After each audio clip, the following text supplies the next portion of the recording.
um dos maiores crimes contra a humanidade do nosso tempo. Um verdadeiro genocídio, na concepção exata do termo, contra um povo que desde os anos 40 luta para sobreviver aos ataques cruéis, desumanos, impiedosos e assassinos de Israel, dos Estados Unidos e de seus parceiros em uma nefasta jornada, e o seu legítimo Estado mingua sob um permissivo e complacente resto do mundo. Os sons dos mísseis, das bombas e de tiros disparados em solo consagrado por palestinos há séculos chegam abafados aos ouvidos do Ocidente através da sua leniente e cúmplice grande mídia. O sangue, a miséria, o corpo que apodrece sob os escombros que esmagam, asfixiam e desabrigam de teto e de esperança centenas de milhares de pessoas não causam impacto em mentes forjadas por filmes de Hollywood e agora também por algoritmos cada vez melhores treinados para nos alienar. No Conversa Sem Curva de hoje, vamos falar do massacre que acontece em Gaza sob o olhar covarde do resto do mundo.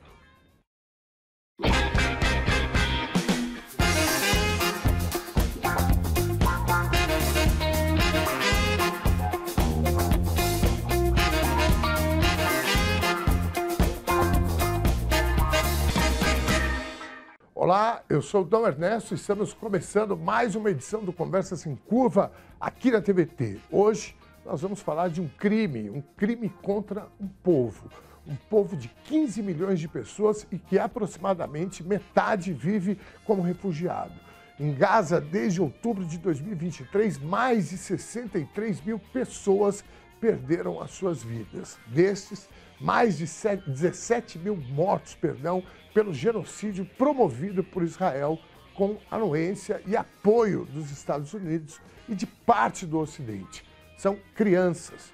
Em um ano e meio de massacre, mais de 17 mil crianças palestinas perderam as suas vidas. Estima-se que mais de 14 mil corpos ainda permanecem sob os escombros da nação devastada. Segundo o levantamento estatístico encomendado pela Câmara de Comércio Árabe Brasileira, publicado em 2019 em parceria com a empresa H2R Pesquisas Avançadas, a comunidade brasileiro-palestina comporta ao menos 200 mil de seus imigrantes, entre refugiados e descendentes. Para falar dessa situação calamitosa que os palestinos sofrem, recebemos hoje Walid Rabah, presidente da FEPAL, a Federação Árabe Palestina do Brasil. Walid, querido, primeiro, muito obrigado pela tua presença aqui. Eu queria, para além de te agradecer em meu nome, em nome do Conversa Sem Curva e da TVT, dizer a você que nós somos sensíveis e solidários à luta do povo palestino. Portanto, sinta-se em casa e, a partir de hoje, como sempre aconteceu, as portas aqui estão abertas, porque mais do que sentir a dor de vocês, a gente quer ajudar a divulgar os horrores que acontecem na Palestina. Como é que vai, meu querido? Tudo bem? Bom, obrigado à TVT, obrigado ao programa, obrigado a você especialmente, Dom, por oportunizar a voz palestina nesse importante veículo não hegemônico. Bom, eu estou naquela situação que estou proibido de responder que estou bem a quem quer. Mas é evidente que nós, palestinos, como diáspora nesse país, como Federação Árabe Palestina do Brasil, na condição de instituição que representa essa diáspora, a gente se sente com a sensação do dever cumprido, que a gente aprendeu durante esse período todo de militância, que é a melhor sensação. Então, se eu pudesse responder sempre assim, olha, me sinto com a sensação do dever cumprido, é o que a gente se sente diante de um genocídio. Afinal de contas, é pouco provável que uma pessoa normal, eu nem digo digna, honrada e decente, embora também, claro, mas uma pessoa normal se sinta confortável e crente de que a humanidade está bem.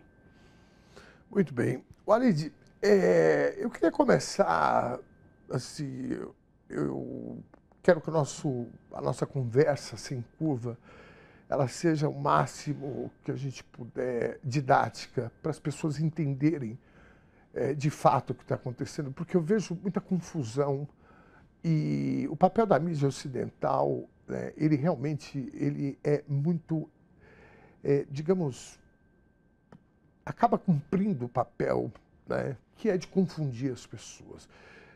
Eu queria te perguntar qual a diferença do que acontece hoje em Gaza com o conflito ou a guerra entre Rússia e Ucrânia? Qual é a principal diferença disso? A principal diferença é que, de um lado, você tem Rússia e Ucrânia, dois estados soberanos, dois países com fronteiras definidas, com exército, governo, ambos com parte do mundo apoiando um, parte do mundo apoiando o outro, mecanismos de fornecimento de armamento e munições, ambos os países têm fábrica de munições, portanto, nós estamos entre uma guerra entre dois países, dois exércitos, duas forças armadas. Esta é uma guerra. O que eles disputam e o quanto é justo um lado ou outro, certo ou errado um lado ou outro, é outra questão. Não estamos falando de mérito, estamos falando só do que exato. é exatamente. Ao passo que em Gaza, ou na Palestina como um todo, mas momentaneamente de um modo muito mais asseverado em Gaza, nós estamos diante de uma guerra de extermínio, em que uma população absolutamente cercada, uma população de 2.226.000, segundo dados oficiais palestinos, para 7 de outubro de 2023, vivia num verdadeiro campo de concentração, sem exército, alijado do seu direito de ir e vir. 5% apenas das pessoas de Gaza, quando pediam autorização para a saída do território a Israel, para tratamento de doenças graves, dentre elas diversos tipos de câncer, apenas 5% dessas obtiveram autorização, portanto. E essa população não tem soberania, não tem aviões, não tem munições como, por exemplo, mísseis, não tem cargas explosivas para esses mísseis, não tem submarinos, não tem tanques de guerra. É uma população civil. Não tem satélite, não tem os Estados Unidos ajudando, etc. Então, portanto, essa é uma guerra de extermínio. A gente poderia ilustrar bem isso com alguns dados. Por exemplo, agora vai completar 3 anos, né, no final deste mês, mas quando completou 2 anos da guerra Rússia e Ucrânia, ao final de fevereiro do ano passado, havia 2,5 crianças mortas por milhão de habitantes. 2,5. Em Gaza hoje, nós já temos 9.998, quase 10.000 crianças mortas por milhão de habitantes, 4.000 vezes mais.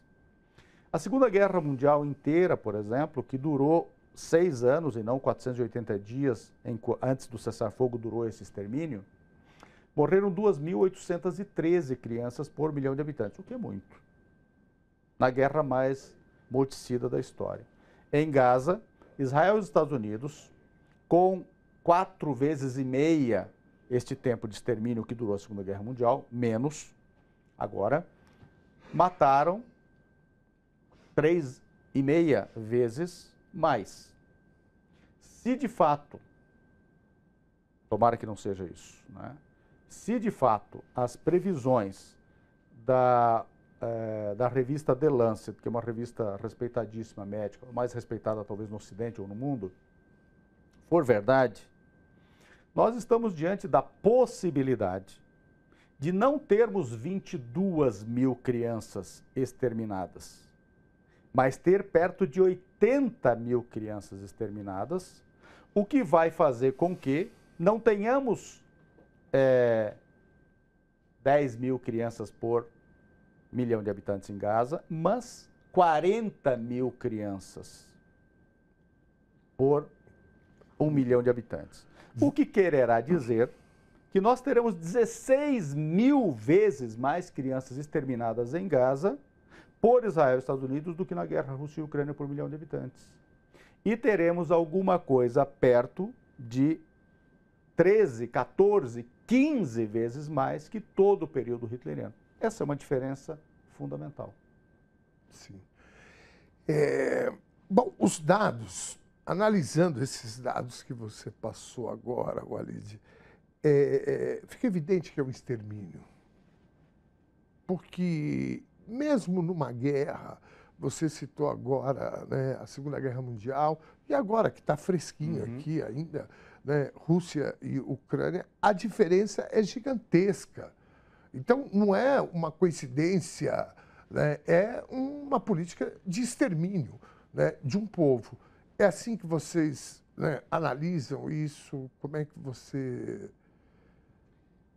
Quando nós, no dia 7 de outubro de 2023, a FEPAL emitiu uma nota pública defendendo o direito palestino à autodefesa. Dissemos que aquilo estava programado um extermínio em escala ainda não conhecida.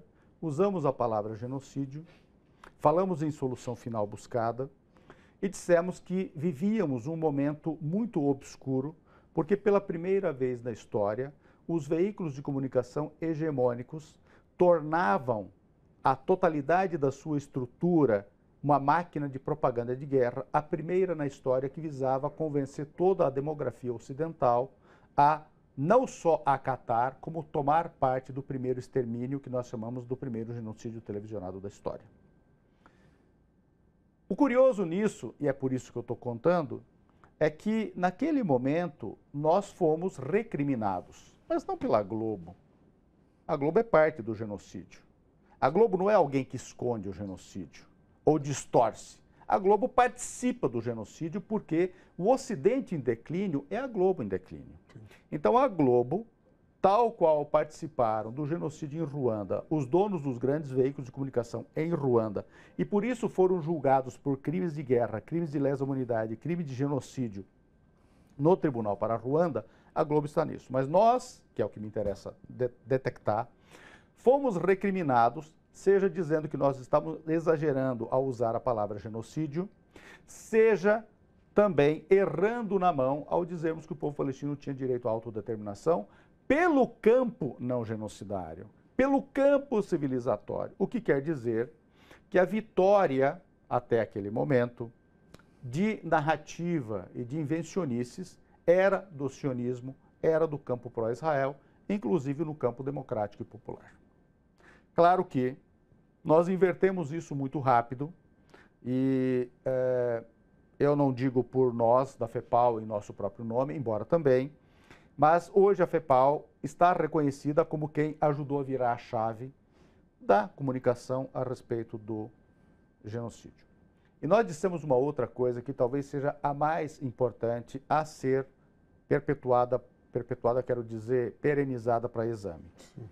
Os grandes veículos de comunicação estavam construindo, juntamente com uma parcela gigantesca do aparelho político ideológico no país, que hoje é, infelizmente, de uma visão de mundo muito estranha, também de alguns CNPJs de Cristo que utilizam um Deus racializado para justificar o extermínio dos cananeus, os palestinos até hoje.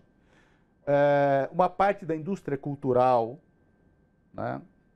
Tudo isso visou e visa, esse é o grande perigo, construir uma sociedade futura totalitária. E nós dissemos que estávamos diante da construção de algo distópico, aquilo que nós vemos nas distopias. Israel é o modelo, embora não seja o dono deste mundo futuramente, já está em construção, totalitário.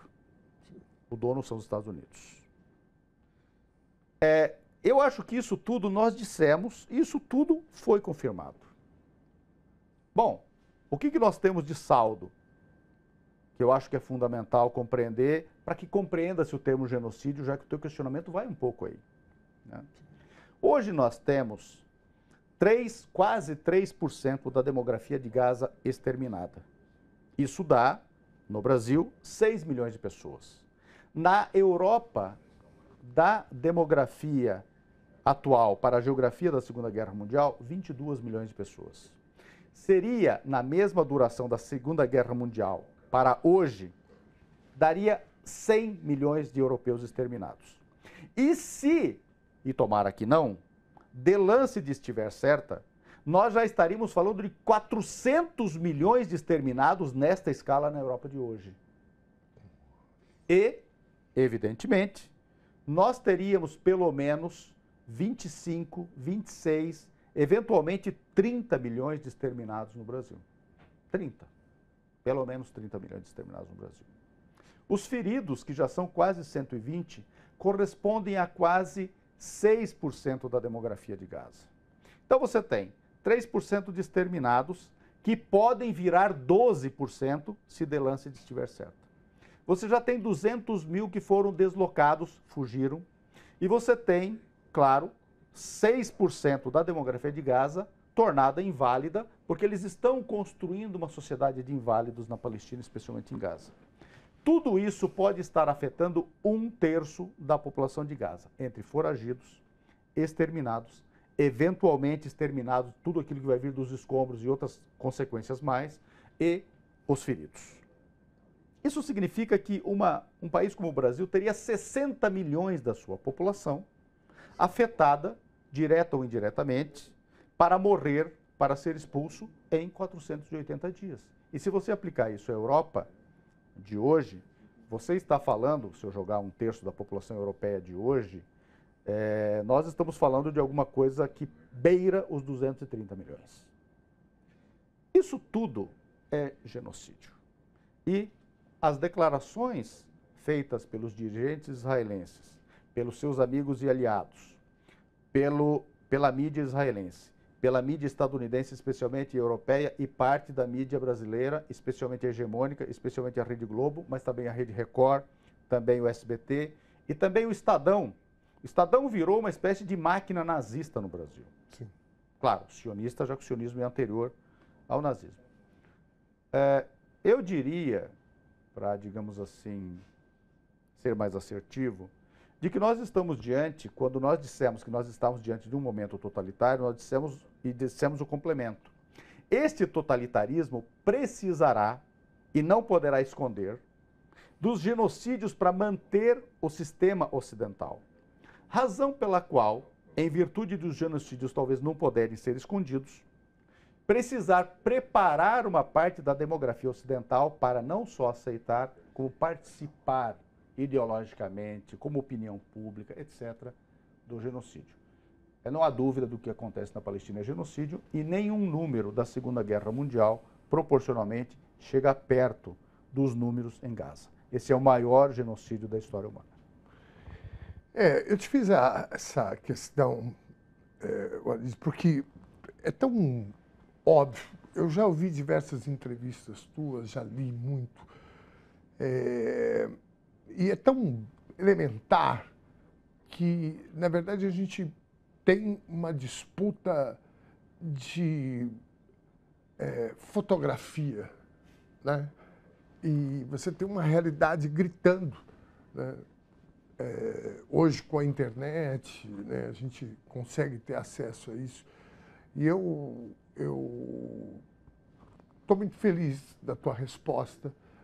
Eu acho que nosso público conseguiu, nesse primeiro bloco, ter uma compreensão, porque eu acho que já é muito difícil para nós, comunicadores, jornalistas, a gente ter que explicar e discutir se é genocídio ou não é, sendo que a gente está vendo com os próprios olhos. Não saia daí, a gente está de volta rapidinho.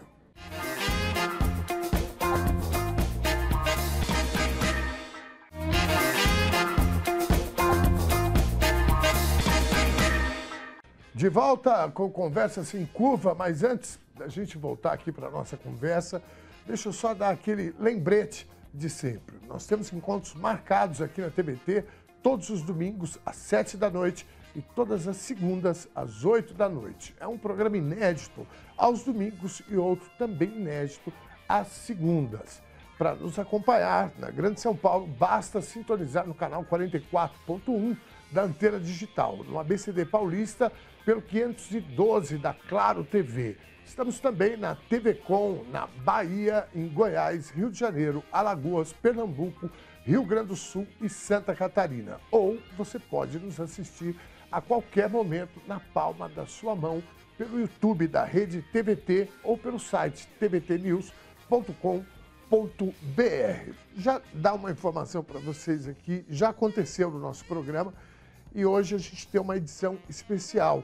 Nós vamos fazer 2 programas, portanto, você que está nos assistindo hoje, domingo, amanhã, segunda-feira, a gente continua, né, com a nossa conversa, porque esse assunto precisa ser muito debatido. E ao meu lado aqui, a pessoa mais indicada, o Alide, querido, você me deu uma aula, eu pedi para você, você já é por natureza, eu sou teu fã desde quando começou esse conflito, eu comecei a te assistir, a minha companheira Ângela também, ela que me falou, vem ver esse cara falando aqui, porque a gente estava horrorizado, né?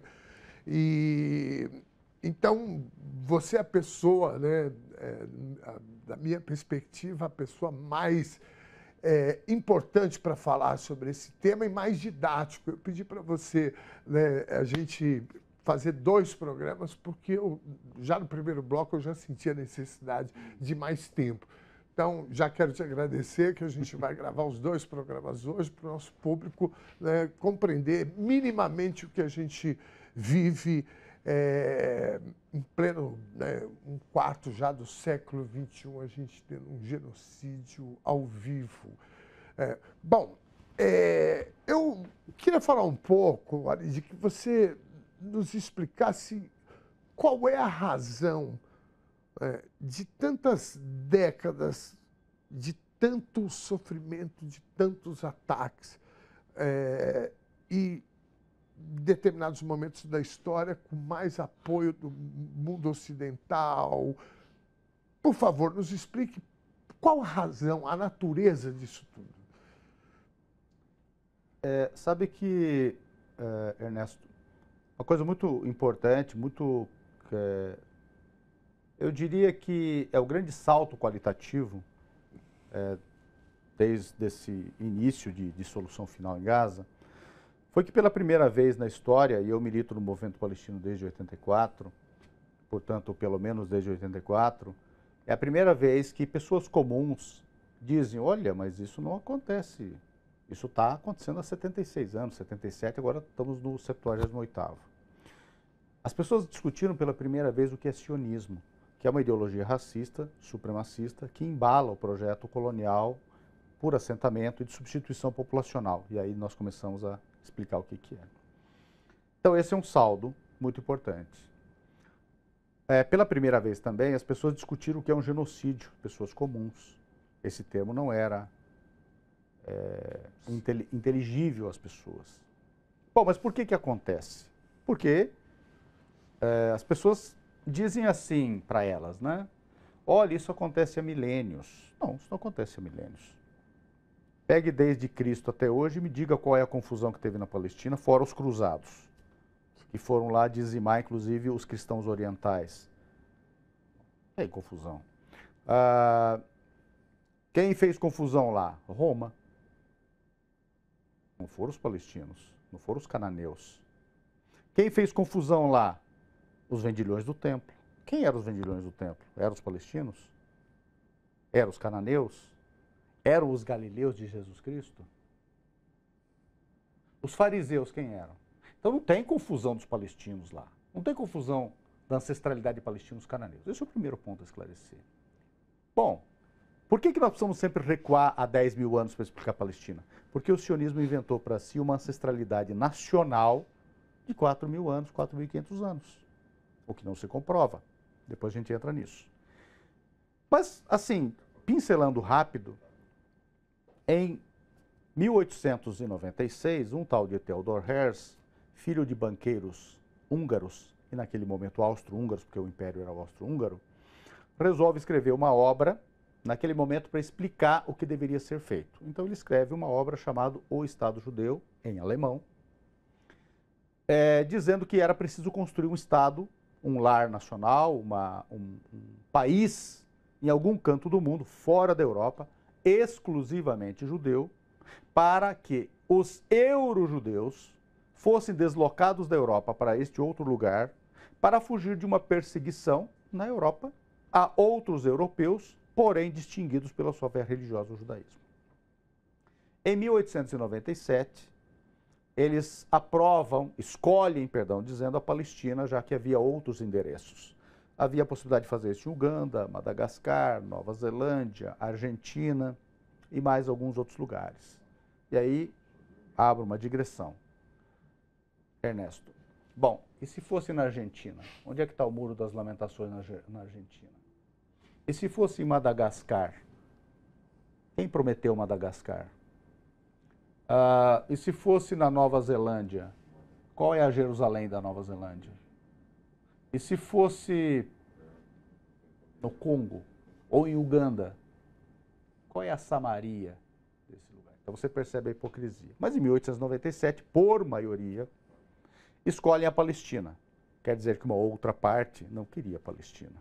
Sim. Bom, escolheram a Palestina e aí entra um detalhe curioso, que é o mais importante. Todo o resto é balela. Eles inventam que a Palestina é uma terra sem povo, para um povo sem terra. Para mim, pouco importa o que os sionistas dizem de si mesmos. Quer dizer, eu me reúno enquanto credo religioso e me torno povo. Eu não acho que exista povo muçulmano ou povo católico. Mas vamos lá. O que importa é eles dizerem que a Palestina é uma terra sem povo. Neste momento que eles dizem que a Palestina é uma terra sem povo, a Palestina tinha perto de 20 habitantes por quilômetro quadrado. A do Brasil mal chegava a 3. Densidade demográfica ainda. Quando começa o projeto sionista, já encampado pelos ingleses para a Palestina, segundo o censo britânico, havia 28,7 habitantes por quilômetro quadrado. A do Brasil não chegava a 4. E a da China, já o país mais populoso do mundo, mal ultrapassava 30 por quilômetro quadrado.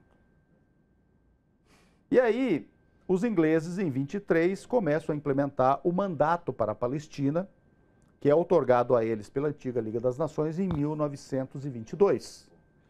O mandato que duraria 25 anos, de 23 a 48. Neste intervalo de tempo, seria feito, com colaboração decisiva inglesa, a limpeza étnica da Palestina. Ela seria alterada em sua geografia e demografia para ter maioria judaica.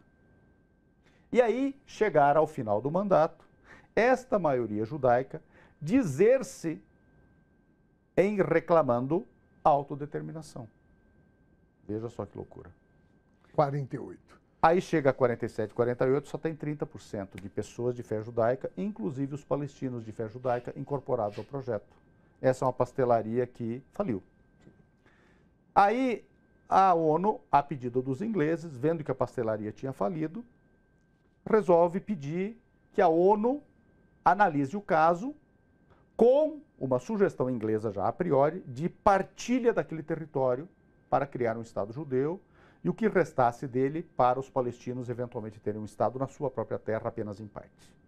Bom, a ONU aprova esta partilha numa resolução em 29 de novembro de 47, que, na verdade, recomenda a partilha contida num relatório anterior de uma comissão da ONU de setembro daquele mesmo ano, 47.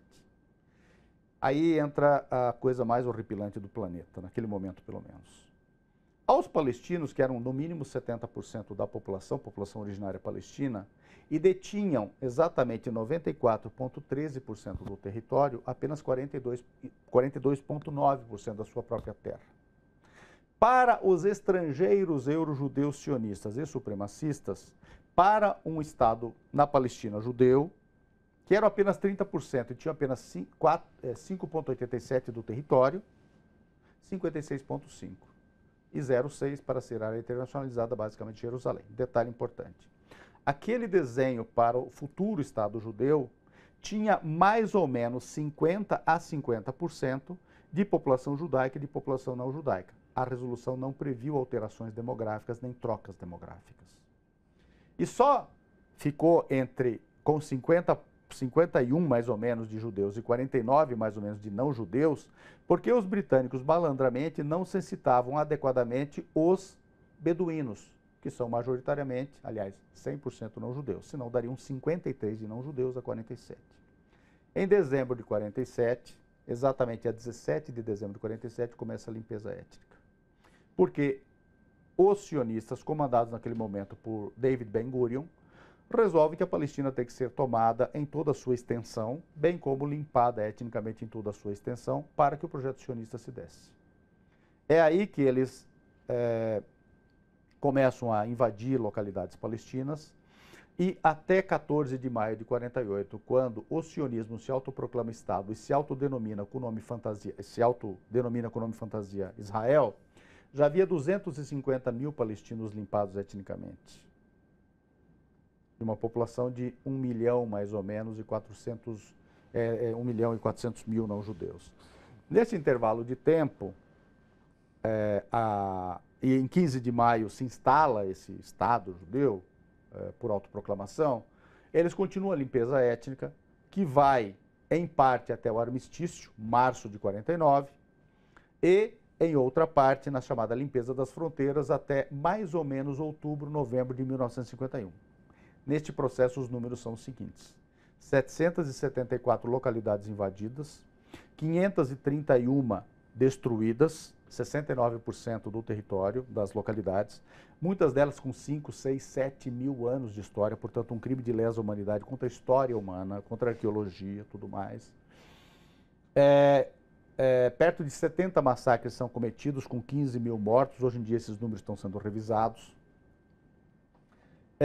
78% do território da Palestina histórica naquele momento tomado à força, e dos 78% do território tomados à força, 88% da população limpada etnicamente, e essa é a maior limpeza étnica da história. Mas eu não respondi o porquê ainda. O porquê é que até hoje não tem maioria judaica na Palestina histórica. Porque para o conceito israelense, hoje israelense sionista, toda a Palestina pertence a este projeto. Assim como todo o Líbano, assim como toda a Jordânia, assim como quase toda a Síria, quase todo o Iraque, uma parte gigante do Egito, não apenas o Sinai, uma parte gritante, até 1/4 do território da Arábia Saudita, uma parte do território turco e até mesmo uma parte do Kuwait. Esta é a grande Israel. E na Palestina, que é o epicentro do que eles miticamente designam grande Israel, há hoje 180 mil mais judeus que não judeus, de acordo com os dados do Escritório Central de Estatísticas da Palestina. Detalhe: provavelmente havia. Eles têm um plano de manter maioria demográfica judaica na Palestina histórica, portanto, incluindo Cisjordânia, Jerusalém Oriental e Gaza. Para isso, é que eles exterminaram já mais de 60 mil e que pode chegar a mais ou menos 250 mil. Mais ou menos 120 mil, pelo menos, que eles já expulsaram, que fugiram. Então, nós estamos falando de pelo menos perto de 200 mil, número que pode chegar a 450 mil. Nós estamos falando de feridos, ou seja, um número de 500 mil, pelo menos, pode estar instalado hoje de limpeza étnica. O projeto sionista integralmente é baseado na limpeza étnica. E não por acaso, e aí talvez a resposta fique mais completa, num pequeno minuto, o extermínio massivo de crianças, a maior matança de crianças da história, corresponde a mais ou menos 40% dos exterminados. E a maior matança de mulheres da história, parte delas, pelo menos 10% ou mais, grávidas. 300% de aumento do aborto involuntário. 50 a 60 mil mulheres palestinas deram à luz por ano durante este período e darão no curso deste próximo ano. Onde? Não há hospitais, não há nada. Essa matança em quantidades industriais jamais vista de mulheres, ou seja, eliminar ventres. É isso. E o que saiu anteontem dos ventres, as crianças, é a primeira, significa o primeiro lance conhecido, o primeiro ato genocidário conhecido que busca o colapsamento da capacidade reprodutiva de uma sociedade inteira. É isso. Então, é a necessidade da limpeza étnica de maioria judaica aplicado agora com armamento estadunidense. Os Estados Unidos mandaram, quando completou um ano do genocídio, em outubro do ano passado, perto de 24, quase 25 bilhões de dólares para este genocídio. Convertendo os dólares para reais, dá mais ou menos 2 milhões, a cotação de hoje, 2 milhões e 400 mil reais para cada palestino abatido em Gaza. Esse é o maior cangaço remunerado da história humana. Sim, recompensa. Walid, olha, bom, primeiro bloco a gente falou o porquê de ser um genocídio e agora por qual razão isso vem acontecendo. Vou pedir licença, nós vamos para o nosso segundo intervalo. Você não saia daí, a gente está de volta já.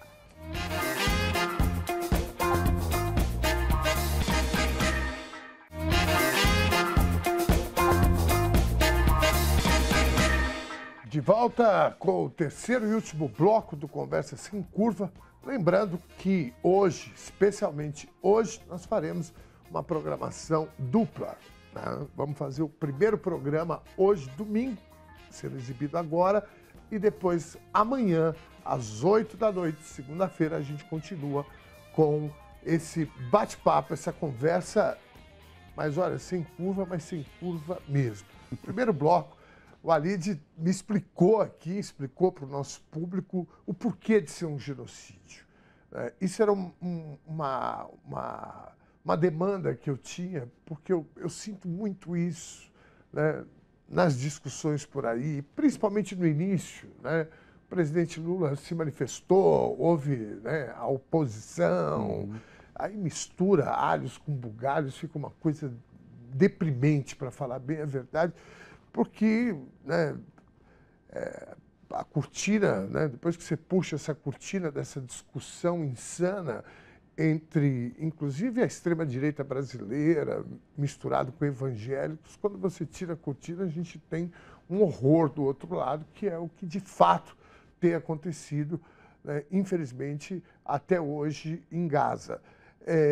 Portanto, eu achei, te agradeço aqui o fato de você, né, ter nos falado um pouco por qual razão isso se trata de um genocídio, com tantos dados, e também a razão, né, dessa agressão, o que está por trás disso tudo. Walid, uma outra discussão que surgiu, né, porque agora a internet também deu voz a muita gente interessante, mas também muita gente, além de mal intencionada, mas também pessoas que estão fragilizadas e podem ser cooptadas por qualquer tipo de discurso. Normalmente essas pessoas me parece que acordaram dia 7 de outubro, né? Olharam, olha a Palestina, né? Olha o que aconteceu, o grupo terrorista Hamas. Eu tenho muito cuidado sempre quando eu falo sobre a reação do oprimido. A gente não pode confundir isso com o opressor. Evidente que não faço nenhuma defesa da violência. Agora, eu também olho para esse conceito, né, com muita responsabilidade. E eu sempre me perguntei, quem são os membros do Hamas? Quem são e qual a história daquelas pessoas? Eu queria que você falasse um pouquinho sobre isso. Bom, primeiro que essa forma de apresentar a questão na Palestina como se tudo começasse ontem é uma especialidade, inclusive é uma fórmula que Israel e seus aliados adotaram e os grandes veículos de comunicação, que são locutores dessa papagaiada, fazem. Então, do mesmo modo que a Palestina e nela tudo começa no 7 de outubro, não há contexto, não há história, não há nada, que dirá a Palestina, também essa história de Hamas, tudo começou com Hamas. E como que eles apresentam? O conflito Israel-Hamas. Primeiro que não é um conflito Israel-Hamas, é um conflito, e não é um conflito inclusive, é uma ocupação colonial de estrangeiros em uma terra originária, em que, pela primeira vez na história, o colonialismo experimenta a tentativa de implementar a substituição integral de uma população originária por outra. Esse é o projeto. Bom, e o Hamas nessa caixa? O Hamas surge em 88. Havia Hamas em 1917? Havia Hamas ou o raio que o parta, o LP, Arafat, Fatah, Frente Popular, Frente Democrática, Partido Comunista Palestino, seja lá o que for, em 22. 23 essas forças estavam ali. 47, 48, 49, 50, 51 se realiza a maior limpeza étnica a pretexto de quê? Então, o Hamas nada mais é e nada menos é do que uma parte da sociedade palestina e que representa uma parcela da visão de mundo palestina, inclusive, embora possa vencer, como venceu uma eleição em 2006, não expressa a maioria da vontade palestina, entretanto, expressa uma parcela da vontade palestina. A grande questão a ser colocada é, quem é o Likud? O Likud é aquele partido que surge da interpretação de uma parcela do sionismo liderada pelo Jabotinsky, os revisionistas, que se aliaram ao nazismo e no anterior ao nazismo, nos anos 20, inclusive na Ucrânia, emprestando a legião judaica do Jabotinsky para exterminar judeus na Ucrânia. E que depois assinou um acordo de cooperação com os nazistas em 33, que foi até 38, 39, e depois numa carta em 41 tentou renová-lo. O Likud é exatamente isso. Quem são esses extremistas que estão defendendo o extermínio dos palestinos abertamente? Que seria, nessa forma estúpida de ver as coisas, da Globo, por exemplo, o Hamas israelense. Então, essa visão é uma visão que tenta distorcer isso tudo. O que importa é que os palestinos são o povo originário e que os palestinos devem definir, dentre eles, quem é que vai governar, quem é que vai ter parcela do poder, quem é o partido, quem é o líder, quem não é o líder, assim como outros povos do mundo decidem. Afinal de contas, a Índia tem no poder uma configuração política, ideológica, hoje considerada extremista. Alguém está questionando a Índia? Sim. Soberania, isso é... Sim.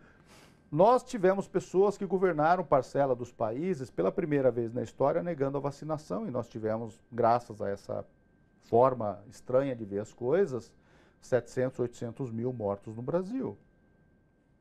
Então, assim, os palestinos têm soberania para definir o que é o seu governo, o que não é o seu governo.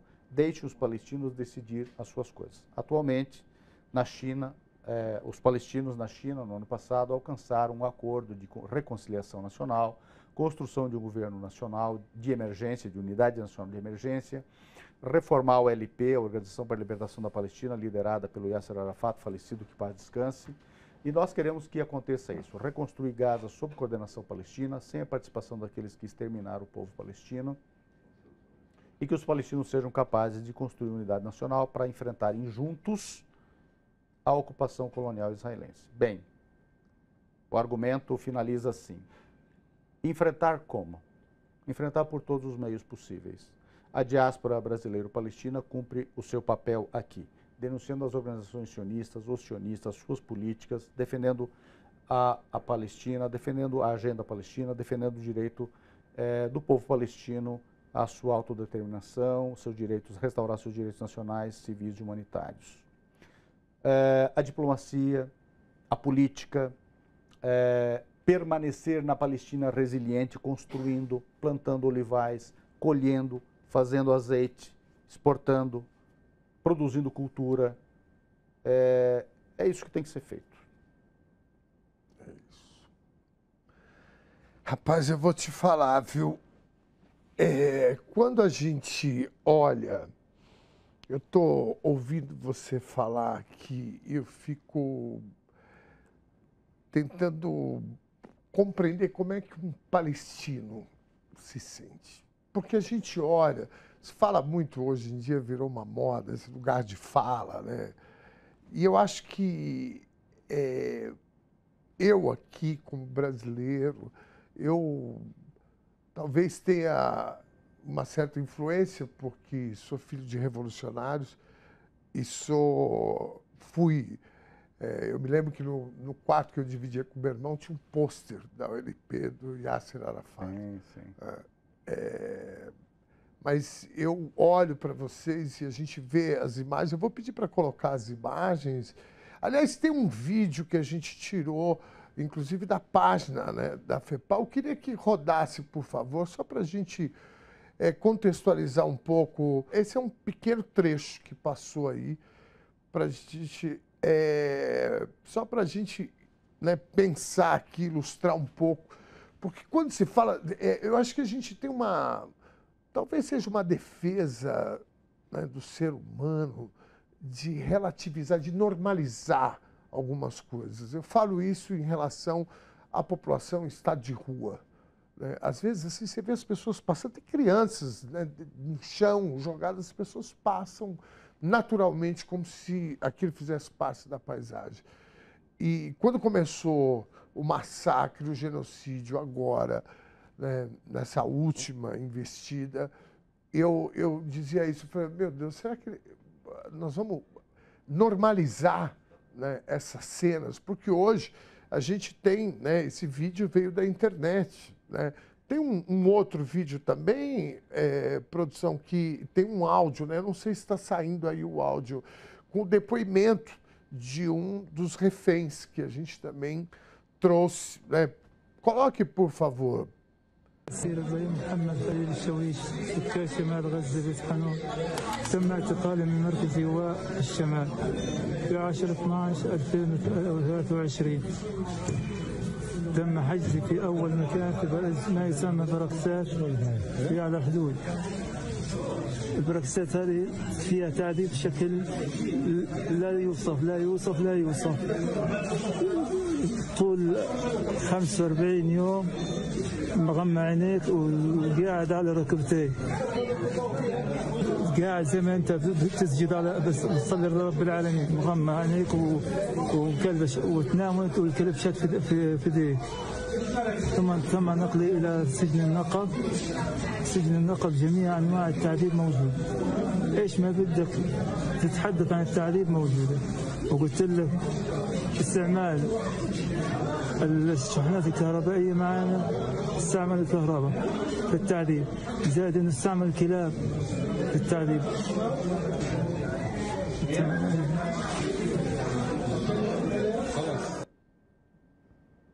Isso não é humano. Isso não pode ser humano. Eu queria pedir para a produção colocar a imagem, pode ser? Só para a gente fazer dá só uma olhada nisso, ó. Alemanha nazista, 45, 2025. É inconcebível a gente estar vivendo isso. Eu queria chamar a atenção de você, nosso telespectador, internauta. Essa discussão passou aqui por essa polarização, essa aberração política que aconteceu aqui no Brasil a partir de 2018, mais fundamentalmente, né, em 2018, que eu vi gente discutindo, defendendo as ações de Israel, né, sem ter o mínimo conhecimento. Eu queria que vocês colocassem, sabe, a mão em cima do coração, sabe? Não é nem na consciência. E olhem uma imagem dessa. Né? É desumano isso. Não há justificativa para esse tipo de coisa acontecer. Nunca houve, fundamentalmente agora que nós estamos indo para, né, um quarto do século XXI, 2025, é chocante isso. Walid, eu queria te perguntar, como é que vocês, aqui a comunidade brasileira, primeiro essa confusão, inclusive, da extrema-direita confundir Israel, né, com essa coisa da igreja evangélica. A gente fala, olha, infelizmente não dá nem para rir, porque numa situação dessa é tão, né, chocante. Mas como é que você, né, um palestino, um cara militante da causa já há tanto tempo, ocupa hoje uma função para lá de responsabilidade gigante, como é que foi para vocês, né, lidarem com isso aqui no Brasil? Bom, primeiro aproveitar o gancho, né, das imagens mostradas aí. Eu tenho perguntado para algumas pessoas, e não é retórica, é uma pergunta mais ou menos visando justamente chamar a atenção, porque você pergunta como é que você está vendo, como é que as pessoas veem isso, né? Eu sempre pergunto para as pessoas, e se as câmaras de gás tivessem sido televisionadas? Se os campos de concentração tivessem sido televisionados? O que nós estamos vendo é isso. Bom, indo para a tua questão exatamente. Nós temos uma compreensão assim, que nós temos que ser generosos na locução. Não é porque a pessoa é equivocada nessa percepção. Uma coisa é, por exemplo, perder tempo com uma pessoa absolutamente tosca, vulgar, cafona, um verdadeiro jacu interno, que é o Eduardo Bolsonaro. Isso é uma coisa. Isso é um estúpido, um tosco, vulgar. Isso é um desprezível. A outra coisa são as pessoas sinceras que estão sendo enganadas. Inclusive pelos novos vendilhões do templo, os CNPJs de Cristo, os negociantes da fé. Quando nós começamos esse momento genocidário, nós tínhamos aproximadamente 1/3 da população brasileira, 30% dela, favorável à Palestina, e tínhamos 1/3, 30% favorável a Israel e 40% neutra, dizendo que o Brasil deveria adotar uma questão neutra. Bom, você pode ficar muito aborrecido, dizer o seguinte, pombas, mas 30% com Israel? Mas veja, nós estamos falando dos primeiros dias. Todos os CNPJs, todo mundo acuado do campo do outro lado, os veículos de comunicação, tudo isso que você e nós sabemos. Hoje, 70% do povo brasileiro diz não ao genocídio, segundo alguns levantamentos que a gente tem conhecimento. A opinião pública estadunidense saiu de pró-Palestina em 2013 de 12% para 27% já em 2023.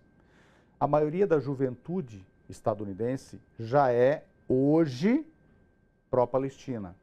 E mais de 50% na última pesquisa disse não ao genocídio na opinião pública estadunidense. Vou te dar outro dado mais fundamental. Entre final de dezembro e, salvo o melhor juízo, 6 ou 7 de janeiro, um importante instituto estadunidense pesquisou as pessoas os democratas, os eleitores que votaram no Biden na eleição anterior. 29% deles disseram que não votaram na Kamala Harris por ela apoiar o genocídio. Claro, ela teve outros votos que completaram, mas 29% que votaram no Biden não votaram nela, ela poderia ter ganho a eleição. 36% disseram que se ela se opusesse ao genocídio, teriam votado nela. E 53% disseram que o que o Biden estava fazendo era demais. E a ocupação das universidades? Não foi qualquer ocupação. Foi a ocupação nas maiores universidades, mais importantes universidades estadunidenses e do mundo, consequentemente, parte delas. Portanto, a futura elite estadunidense. Mais de 50%, 70% mais ou menos dos jovens com até 24 anos na Inglaterra responderam a uma pesquisa recentemente, não só dizendo que são contra o genocídio, dizendo que Israel não deveria existir. Nos Estados Unidos, pela primeira vez, o debate estadunidense não foi sobre Israel, etc., foi sobre a Palestina e interferiu no resultado eleitoral. Elegeu o Trump para essa empreitada? Não é essa a questão, a análise é outra. Quem não foi eleito porque estava comandando o genocídio? Sim. Na Inglaterra, a mesma coisa. O governo conservador, que apoiou acriticamente o genocídio, perdeu a eleição especialmente por isso. O governo conservador do Macron, na França, perdeu a eleição, embora o partido que mais defendeu a Palestina, ou o conjunto de forças, não tenha tido uma maioria de 50% mais um, mas foi o vencedor da eleição. Sim. E em todo o mundo está assim. Então, talvez você concorde mais ou menos, e as pessoas concordem mais ou menos. Nós temos que falar para as pessoas médias, para todas as pessoas. Não é porque uma pessoa é conservadora que ela não tem o direito de receber a melhor informação e não tenha o direito de ser contra o genocídio. Ou, por exemplo, ser uma pessoa conservadora em um tema polêmico que é o aborto, sim, retira esta pessoa de ter uma visão de mundo decente, lúcida e antigenocidária. Ou uma pessoa conservadora não tinha o direito de ser contra o nazismo. Exato. Então, os extremismos e a captura de agendas por guetos para fazerem carnaval e ficarem achando que o mundo é uma vernissagem, que o mundo é uma discussão cult, que o mundo é tomar vinho num sarau e só aquele gueto, não é verdade. ou se fala com a totalidade das pessoas que não gostariam de se ver genocidadas, para que elas sejam beneficiárias da melhor informação e elas possam, consequentemente, escolher a coisa certa, ou nós não estamos cumprindo o nosso papel. Esse é o papel que a FEPAL deve cumprir, esse é o papel que eu acho que nós conseguimos cumprir neste período e que me faz ficar com a sensação do dever cumprido e achar que valeu a pena ter nascido. Walid, querido, nós vamos dar uma pausa agora. Você que está nos acompanhando, nós temos um encontro marcado amanhã, segunda-feira, às 8 da noite. Nós vamos continuar esse papo, porque a gente precisa falar sobre o momento atual agora, né? Donald Trump assume a presidência e vem, né, destruindo muita coisa, mas em relação ao conflito de Gaza, a gente pode ter novidades aí e já estamos tendo. Podemos fazer assim? Combinado. Tranquilo. Então, você tem um encontro marcado com a gente amanhã. Vamos continuar esse bate-papo aqui. Muitíssimo obrigado. Até amanhã.